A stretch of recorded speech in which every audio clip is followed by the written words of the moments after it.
Hey everyone, how's it going?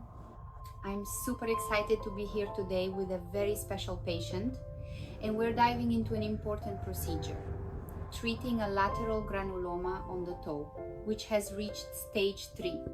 I'm going to walk you through every step of what I'm doing based on the conversation I had with my patient during the session and show you how I take care of feet with all the care and attention they deserve. Let's get started! Today, I'm working with a patient who's never had a granuloma before. She shared that this all started because of an incorrect nail trim, something that honestly can happen to anyone. No one means to cut their nails wrong and end up with a problem like this.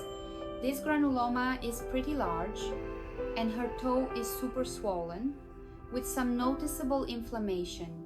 She applied an ointment before coming in and the nail polish is completely off, which makes my job a bit easier. So, what's my first step? I'm starting by cleaning the area very carefully.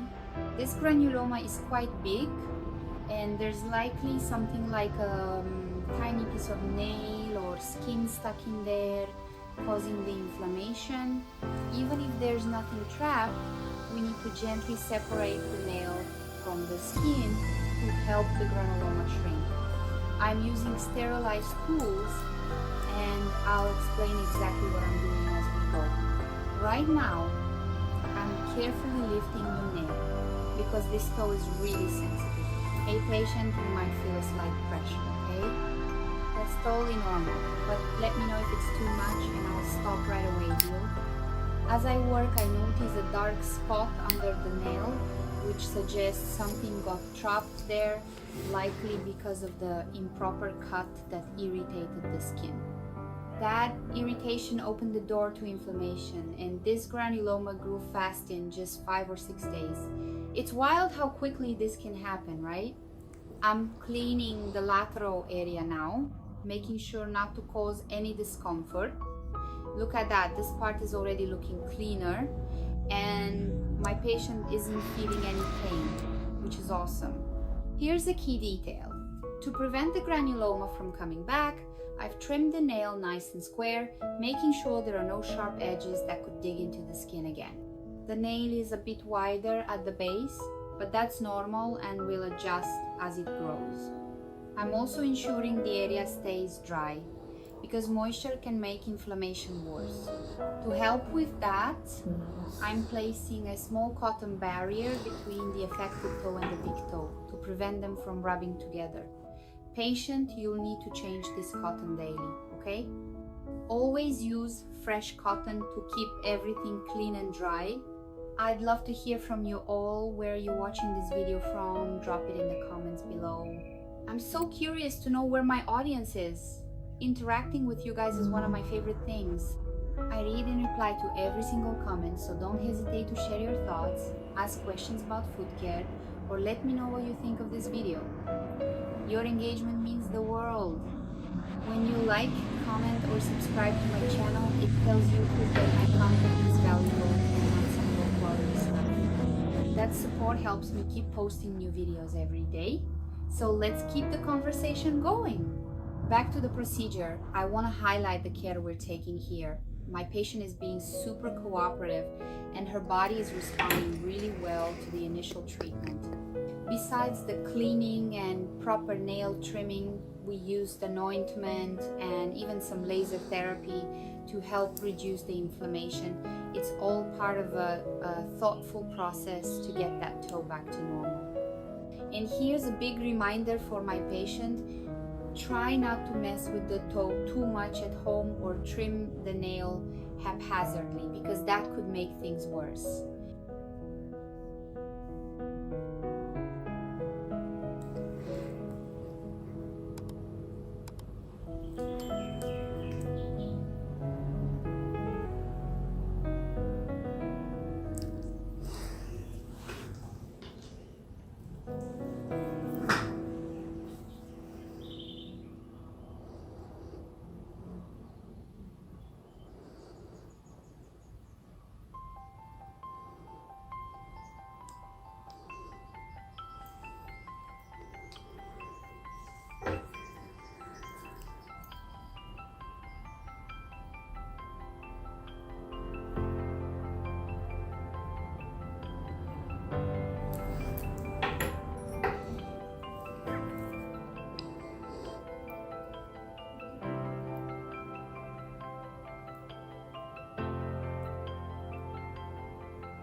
comunicação completa.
Now, let's talk about the follow-up, which happened a week later. Guys, the healing is incredible! In just 7 days, the granuloma has shrunk so much and the redness from the inflammation is almost gone.